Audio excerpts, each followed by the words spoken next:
conference room smelled like old coffee and desperation. I noticed that the second I walked in, that stale, burnt smell clinging to the carpet, the blinds half drawn against the afternoon sun.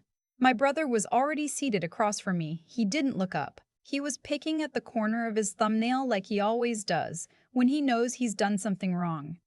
Our family's lawyer, Mr. Hendricks, sat at the head of the table shuffling papers he'd clearly already read 100 times. Nobody said anything for a long moment. I set my bag on the empty chair beside me and sat down. That's when I knew. I just knew. Let me back up. My name is Celeste. I'm 31 years old. I work as a physical therapist at a rehabilitation center in Columbus, Ohio. I pay my own rent, my own car note, my own student loans, the ones I took out because my parents told me they couldn't help. That money was tight. I believed them. I worked 2 jobs through college and graduated with a degree and $42,000 in debt that I've been quietly chipping away at for 7 years. My brother's name is Troy. He's 28. He has never, to my knowledge, held a job for longer than 4 months. Not because the economy was hard, not because he had health problems, just because he didn't feel like it. Our parents always had a reason for him. The manager was unfair. The hours were too early. He was going through something. There was always something. I stopped being resentful about it a long time ago, or I thought I had. Growing up, it was just the four of us. My dad worked in insurance, mid-level management, nothing glamorous but steady. My mom did bookkeeping part-time from home. We weren't rich, but we weren't struggling either. Not until my dad got laid off when I was 16. After that, things shifted. My mom started picking up more clients. My dad found another job eventually, but it paid less, and he never quite recovered from the embarrassment of it. He started drinking more, not falling down drunk, just a glass of whiskey every night that turned into 2, then 3, then a glass always in his hand by 6 o'clock. My dad loved me. I want to say that clearly because what comes later could make you think otherwise, and I don't believe that's the whole truth. He was a quiet man who showed love through small gestures, filling up my gas tank when I came home for Christmas, leaving a 20 on the kitchen counter with a sticky note that said just in case. He wasn't expressive. He didn't know how to fight for things, or maybe he'd just learned it wasn't worth the cost. My mom was a different story. She and Troy had a bond I never fully understood and stopped trying to. She lit up differently when he walked into a room, laughed louder, made his favorite meal without being asked. When he was in high school and got caught shoplifting, she cried and said he was sensitive, that the world was too hard for boys like him. When I was in high school and got a B- on a chemistry test, she told me I needed to focus more. I'm not saying my mother didn't love me. I'm saying she loved us differently. And by the time I was in my mid-20s, I understood that difference would have consequences. The first time they asked me for money, I was 24. I'd been working as a PT for about 18 months, finally starting to feel like I could breathe. My mom called one Sunday evening and made small talk for about 10 minutes before she said, casually, like she was mentioning the weather, that they were a little short on the mortgage that month. Just a one-time thing. Dad's car had needed some unexpected repairs. I sent $800. The second time was 3 months later. The third time was 2 months after that. By the time I was 26, I had a standing automatic transfer of $400 going to my parents' joint account on the first of every month. I told myself it was helping. I told myself family takes care of family. I told myself that's what you do. What I didn't let myself fully see was where the money was going. I found out slowly, the way you find out most things you don't want to know, in pieces. A comment here, a photo there. Troy posting on Instagram from a concert I knew cost at least $80 a ticket. My mom mentioning too casually that she bought him a new laptop because his old one was acting up. A charge on the shared streaming account I was still paying for, a gaming subscription I didn't recognize. I asked my mom once, gently, why Troy couldn't contribute to the household. She got quiet in that way that meant I'd said something wrong. She said he was going through a hard time. She said I had to understand that not everyone moved at the same pace. She said I was lucky I had my career. I stopped asking. But I also started paying attention. By the time I was 29, I'd sent my parents roughly $28,000 over 5 years. I know that number because I'm a person who keeps spreadsheets. I know it down to the month. What I didn't know, what I had no way of knowing, was that during that same 5 years, my father had quietly, steadily been going to his estate attorney to update his will. My dad died 14 months ago. Heart attack. He was 64 years old, and I think part of him had just been tired for a long time. I flew home the same day my mom called. I planned the funeral. I handled the death certificates, the calls to the bank, the notifications to Social Security. Troy came to the funeral in wrinkled pants and left before the reception was over. He said he needed some air. I didn't grieve cleanly. I don't think I've grieved at all, really. Not in the sitting down and crying way. I just kept doing things. That's what I know how to do. 6 weeks after my dad died, Mr. Hendricks called me. He said there was a will to be reviewed. He said I should come in. I didn't think much of it. I assumed it would be simple. The house, divided between my mother and split, eventually between Troy and me. My dad's small investment account, his tools in the garage that nobody would want. I wore a plain black blazer because it felt like the right thing to do and drove 40 minutes to an office I'd never been to. That's where I started this story. The burnt coffee smell. Troy picking at his thumbnail. Mr. Hendricks read the will in the measured, careful tone of a man who has delivered bad news enough times to have built a wall around it.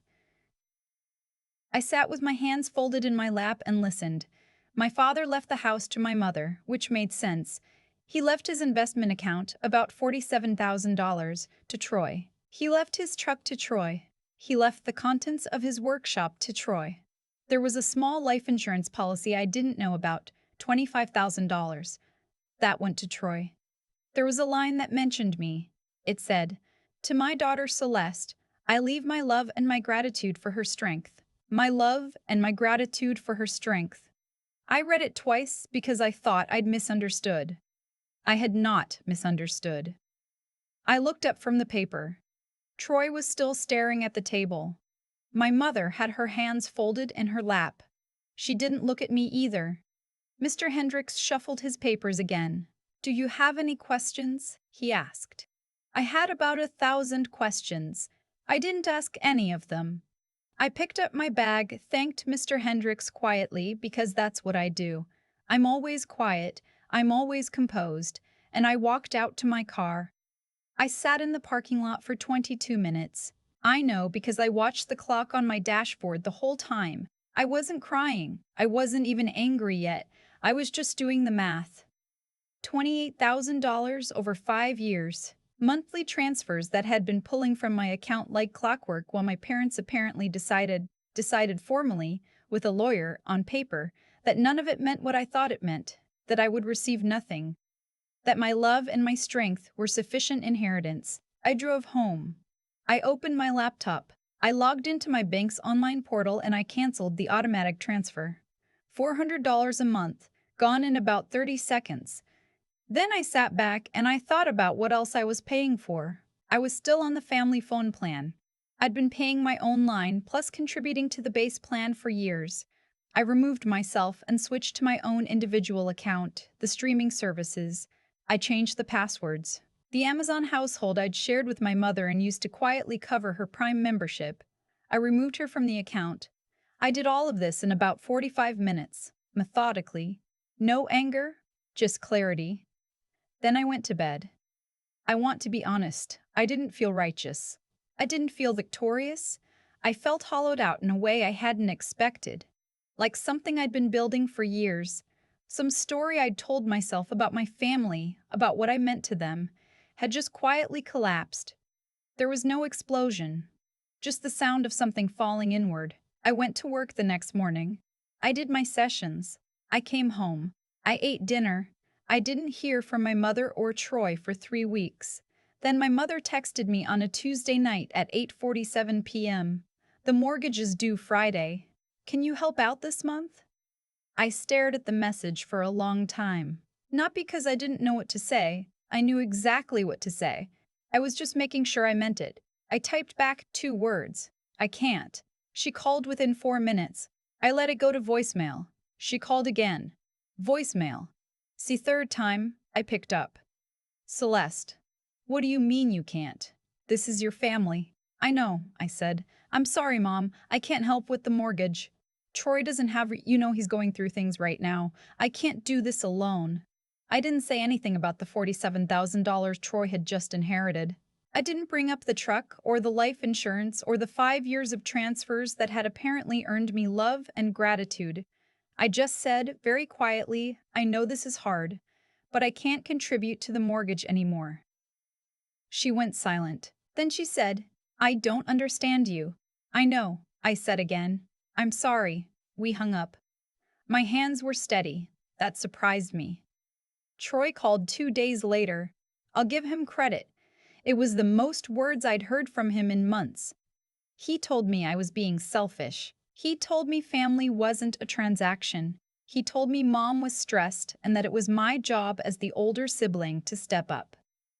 He told me I'd always been cold, that I'd never really been there for the family the way I pretended. I let him talk. When he was done, I said, Troy, I hope things get easier for you. And I meant it. I genuinely did. Then I said, I have to go. And I ended the call. Here's the thing about being the responsible one in a family that takes responsibility for granted.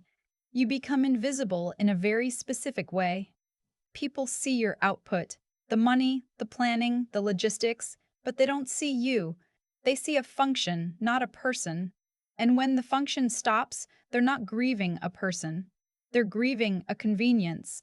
That's what I realized in the weeks that followed.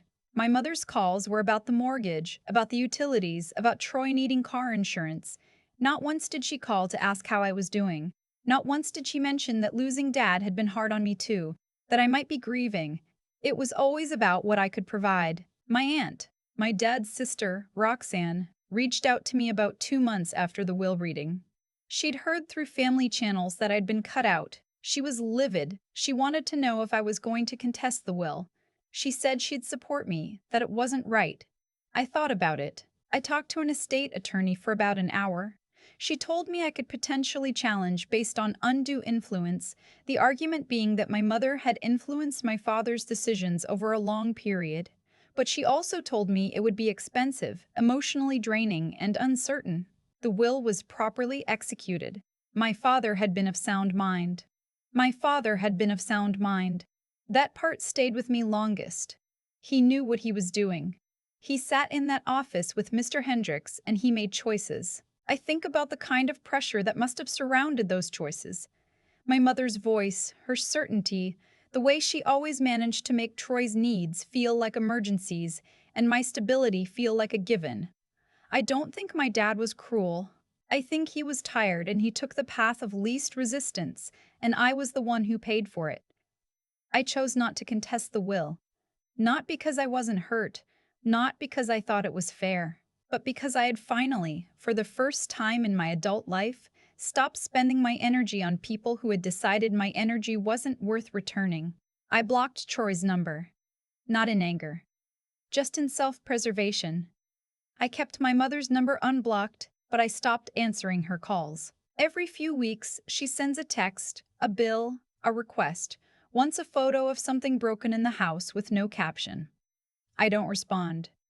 I don't explain. There's nothing left to explain. What I've been doing instead, I've been sleeping better than I have in years. I go to the farmer's market on Saturday mornings. I got a cat. Her name is Fig, and she is aggressively indifferent to me, and I find that genuinely comforting. I've been putting the $400 I used to send home into a travel fund, and I've already booked a trip to Portugal for next spring. I still think about my dad. Not with anger, most of the time. More with a kind of complicated sadness. For who he was, for who he couldn't manage to be. For the version of our relationship that only existed in the space between what I needed and what he was able to give. I keep the sticky notes he used to leave on the kitchen counter. I have 3 of them saved in a box, just in case. I think that was the most honest thing he ever said to me. I'm not the family fixer anymore. I'm not the reliable one, the steady one, the one you call when the mortgage is due. I am a person who wakes up in the morning and takes care of herself, which turns out to be the most radical thing I've ever done. My Aunt Roxanne still checks in. A college friend I'd lost touch with reached out after I mentioned some of this in a group chat. She'd been through something similar with her own family, a different shape, but the same hollow center. We've had coffee 3 times now. There are people who see me, not the function, me. Last month, my mother texted on a Sunday afternoon. It said, "I miss you. I wish things were different." I held the phone for a while. I thought about everything that sentence didn't include.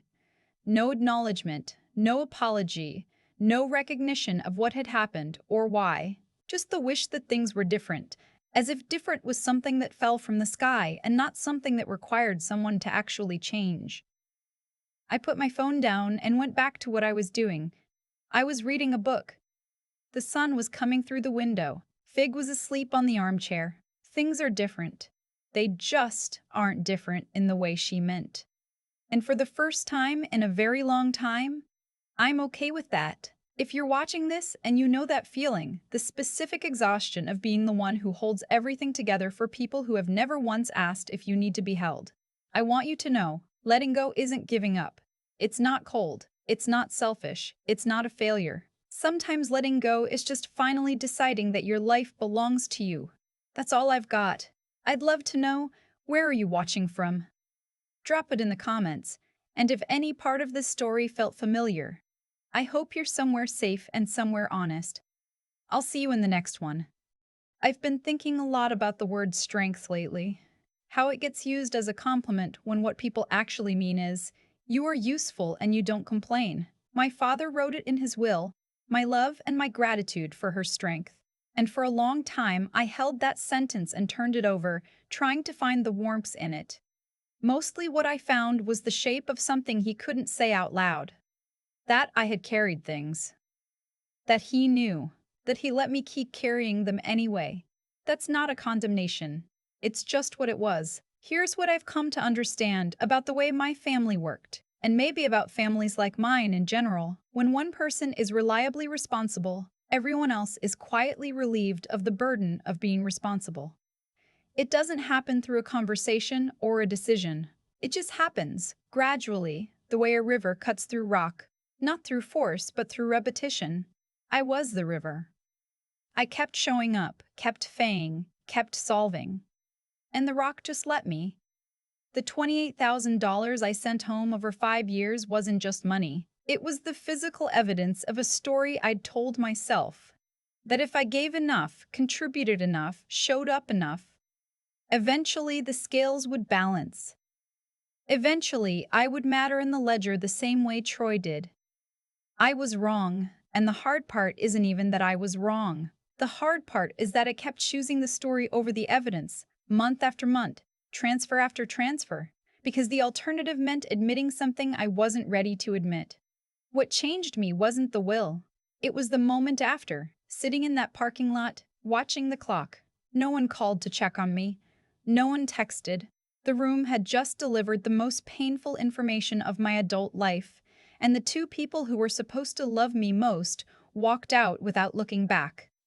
That's when I understood that the story I'd been telling wasn't a story about family. It was a story about my own hunger to belong somewhere, and I'd been feeding it with the wrong things. Canceling that transfer wasn't revenge. It was just the first honest decision I'd made in a long time. Troy will probably be fine, or he won't. But either way, it won't be because of me. My mother will figure out the mortgage, or she won't. Those are their problems now, shaped by every choice they made and every choice I finally stopped making for them. What I know is this: the version of me who sent that money every month was not strong. She was afraid. Afraid that if she stopped, she'd have nothing left, no role, no reason to be included, no thread connecting her to the people who were supposed to be her people. Actual strength, I've learned, is quieter than that. It looks like a Tuesday morning when you wake up and your life is smaller, but it's yours. It looks like a cat asleep on a chair and sunlight through a window and a trip to Portugal you booked just because you wanted to. Integrity doesn't announce itself. It's just the accumulation of small, honest choices made when no one is watching and nothing is guaranteed. I made a lot of dishonest choices for a long time. Dishonest to myself about what I was worth and what I was owed and what love was supposed to look like. Now I'm trying to make different ones. That's the whole story. There's no dramatic ending, no final confrontation. Just a woman who got very quiet and decided to keep the life she'd built instead of funding someone else's. I think that's enough.